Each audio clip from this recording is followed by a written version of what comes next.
एक आदमी है उसमें गांव में, उसका नाम है मंगल, लेकिन गांव वाले उसे सनीचर कहते हैं। अभी हमें क्वेश्चन मार्क लग गया कि भाई जिसका नाम मंगल उसको मंगल को सनीचर काहे कह रहे हो। तो एक वैद्य जी है गांव में, वो उनकी दुकान पे बैठता है और भांग घोटता है। जो लोग पीते हैं उनको तो पिलाता ही है, जो नहीं पीते हैं उनको भांग के फायदे बता के पिलाता है।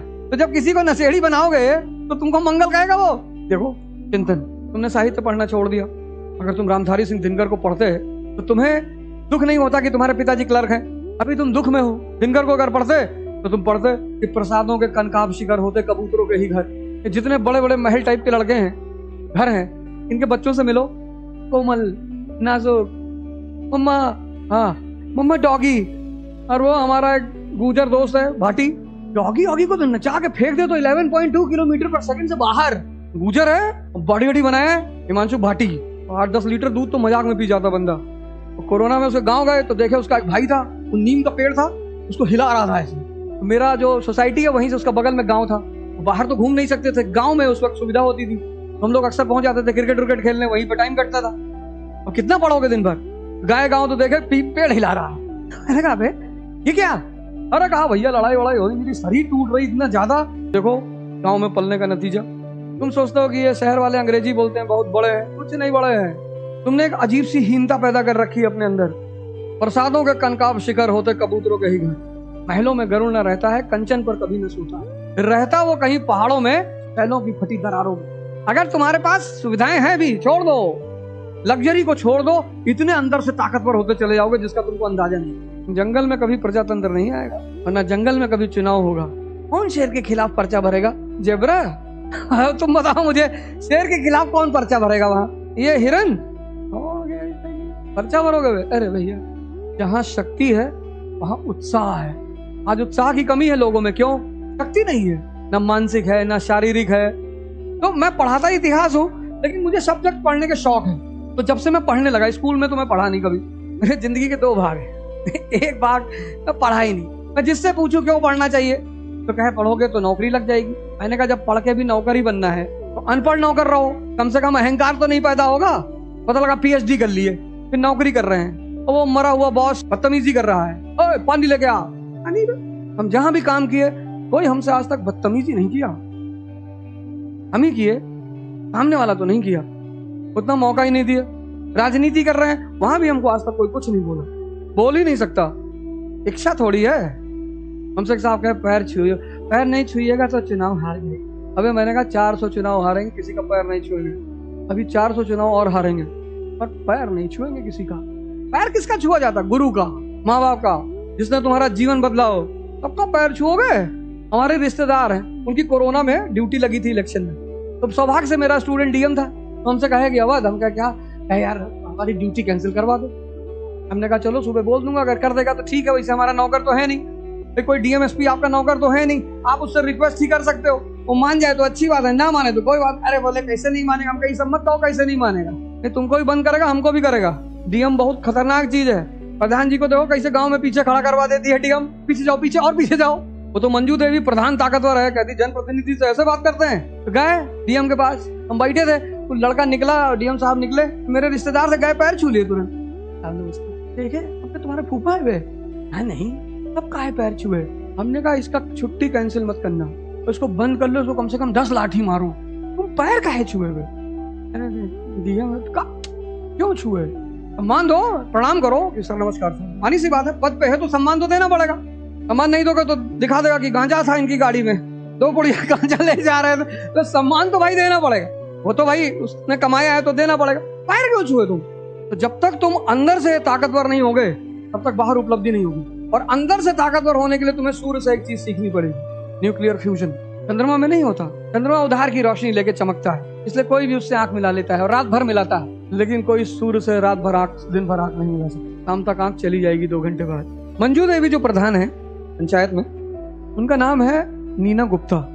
उनको प्रेम हो गया विवियन रिचर्ड से, वेस्ट इंडीज का बहुत बड़ा क्रिकेटर था वो। प्रेम हो गया तो वो प्रेग्नेंट हो गई, तो विवियन रिचर्ड ने शादी करने से मना कर, हम शादी नहीं करें। अब 1980 के दशक में बिना शादी के माँ बनना, आज लोग मार डालते हैं लड़कियों को, बहुत सारे परिवारों में मार ही डालते हैं। अभी यूपी में बागपत एक जिला है, वहां मार दिया, मार के ले आके गाड़ दिया तुरंत। अच्छा, उसमें उनकी गलती नहीं है। स्त्री के साथ प्रॉब्लम क्या है कि स्त्री का संबंध परिवार के सम्मान से है। स्त्री जब भी कोई कदम उठाती है, वो भी मिडिल क्लास की, तो पूरा परिवार समाज का शिकार हो जाता है। पूरा भाई, बाप, चाचा सब गाली देना शुरू कर देते। तो अगर स्त्री को चाहिए कि मैं जैसा चाहूं वैसा हो, तो उसका एक विकल्प है बड़ा प्यारा, आईएएस बन जाओ।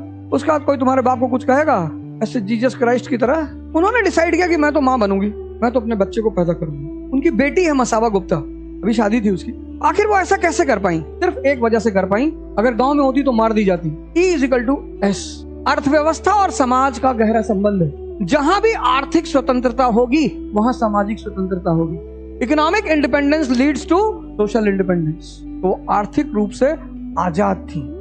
ये काल भारत का द्वितीय नगरीकरण के चरमोत्कर्ष का काल है। अर्थव्यवस्था अपने चरम पर है और औरतें आर्थिक रूप से आजाद हैं। तो जहां भी आर्थिक आजादी होगी, वहां सामाजिक आजादी होगी। नहीं होगी? यहाँ स्त्रियों की दशा क्यों बिगड़ी? अब तो तुमने फैक्टर जाने ही नहीं। मैंने कहा ना कि जो कोचिंग है बहुत अच्छा।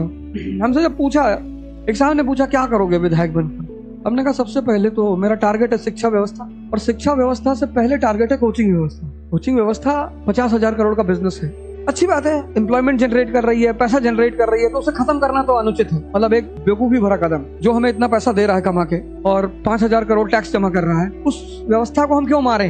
भाई जहां से पैसा आ रहा है उसमें सुधार कर दो। मेरा पूरा इंटेंशन था कोचिंग व्यवस्था को रेगुलराइज करना। फीस लिमिट है, मनमानी कोई नहीं लेगा। और जैसे स्कूलों का औचक निरीक्षण होता है, ऐसे कोचिंगों का भी होगा। फंडामेंटल राइट पढ़ रहे हो और दौरा हो गया इंस्पेक्टर का, तो इंस्पेक्टर की कमाई बढ़ गई। यहाँ भाई क्या क्या पढ़े? बोले साहब फंडामेंटल राइट पढ़ लिए। हाँ बोले बताओ, चलो राइट टू इक्वालिटी समझाओ। और नहीं समझा पाए लड़का तो कोचिंग फाइन देगी।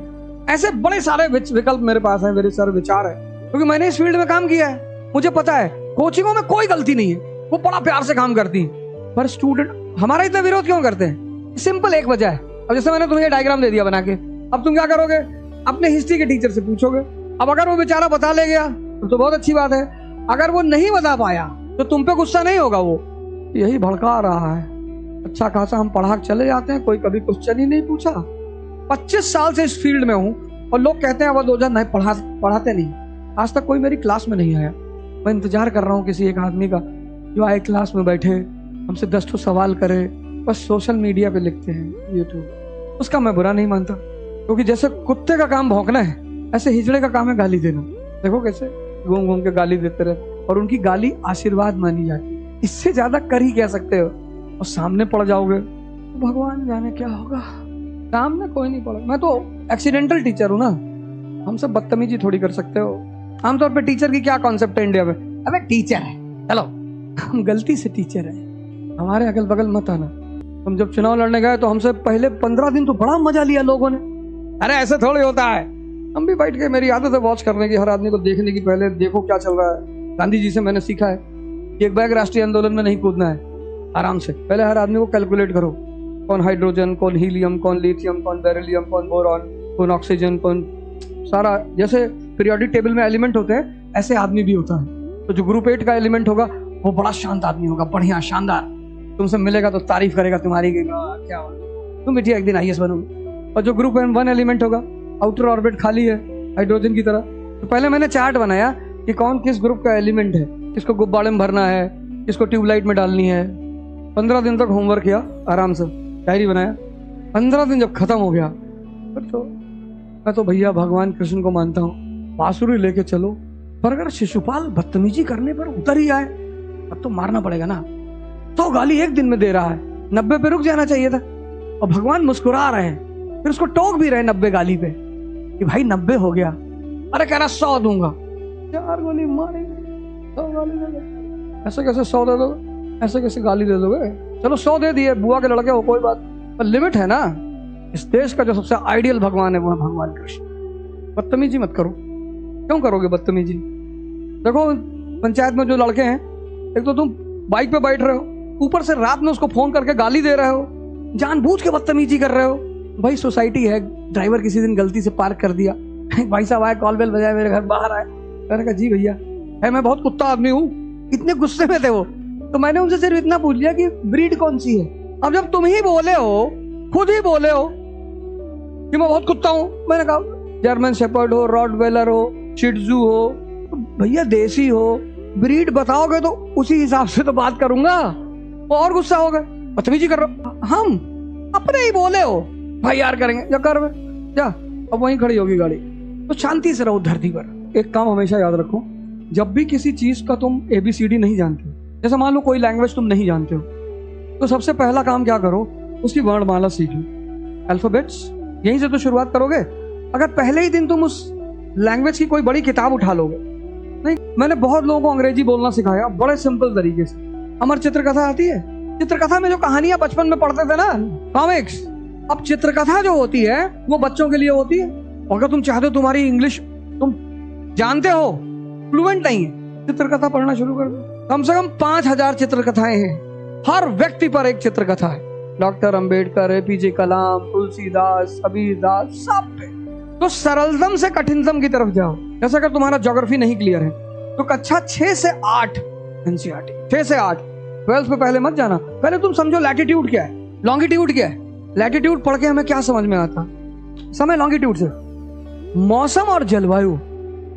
अफ्रीका 2 ट्रॉपिक्स के बीच में पड़ता है, पूरा अफ्रीका, तो पूरे साल उसको सबसे ज्यादा सनरेज मिलती है, तो गर्मी का कॉन्टिनेंट है। अगर तुम पूरा अफ्रीका देखो तो ट्रॉपिकल जोन में है, ट्रॉपिक ऑफ कैंसर, इक्वेटर और ट्रॉपिक ऑफ कैप्रिकॉन, पूरा अफ्रीका पूरा। यानी अगर तुम्हें किसी जगह का जलवायु समझनी, अब ये मान लो अफ्रीका है, तो ये ट्रॉपिक ऑफ कैंसर, ये इक्वेटर 0 डिग्री और ये ट्रॉपिक ऑफ कैप्रिकॉन, तो पूरा अफ्रीका ट्रॉपिक्स में पड़ता है। तो जब पूरा अफ्रीका ट्रॉपिक्स में पड़ता है तो सबसे ज्यादा सनरेज यहाँ पे मिलेगी। यानी बिना लैटिट्यूड समझे तुम जलवायु नहीं समझते। अब तुम सोचो, अगर तुम क्लाइमेट की किताब उठा लो, क्लाइमेट पढ़ना शुरू कर दो बिना लैटिट्यूड समझे, तो संभव हो पाएगा? नहीं हो पाएगा। कैसे 8 देखो, थिंकिंग यार, क्रिटिकल थिंकिंग का एक बड़ा प्यारा तरीका ये है, मैंने कहा ना कि तुम चिंतन नहीं करोगे तो वो अप्रोच आएगी नहीं। देखो पंचायत सीरीज तुमने भी देखी, पंचायत मैंने भी देखी। अगर मैं तुमसे कहूँ पहली सीरीज के 4 इंपॉर्टेंट चीजें बताओ जो तुमने उससे सीखी। पहला, अंधविश्वास को जागरूकता से दूर किया जा सकता है, भूत वाला एपिसोड, ये पहली बात है। अंधविश्वास को किससे दूर किया जा सकता है? जो देखो वही कह रहा पेड़ मेरे पीछे भागा, पेड़ मेरे पीछे भागा। उसने पूछा देखे हो? कहा देखे तो नहीं है। तो फिर वो पहले आदमी के पास, मास्टर साहब के पास पहुंचा। वो किसके मास्टर ने? विज्ञान के। कहता ठीक है कोई बात नहीं मास्टर साहब, जा रहा हूँ DM साहब को बताता हूँ इस गांव में एक विज्ञान के मास्टर हैं, उनके पीछे भूत चल रहा है, उनको भूत दिखाई पड़ता है। तो बेचारे मास्टर साहब रात में आते, कहते भैया ये मत करना, सस्पेंड हो जाएंगे। तब कहते हैं मैंने सारी बात तो बता दी थी, एक बात नहीं बताई है। क्या? गांजा पिए थे उस दिन। अब जब गांजा पियोगे तो आसमान छूओगे, तारा मंगल तोड़ लोगे, ऐसे बुद्ध तोड़ लोगे।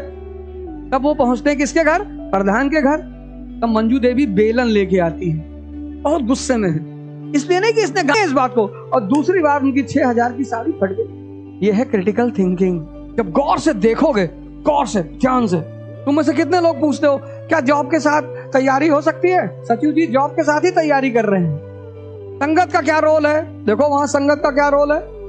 विकास बहुत पढ़ा लिखा नहीं है, लेकिन सचिव को जब जब सचिव दिक्कत में आते तो मोटिवेट करता है, सर प्रतिभा बहुत है आपके अंदर।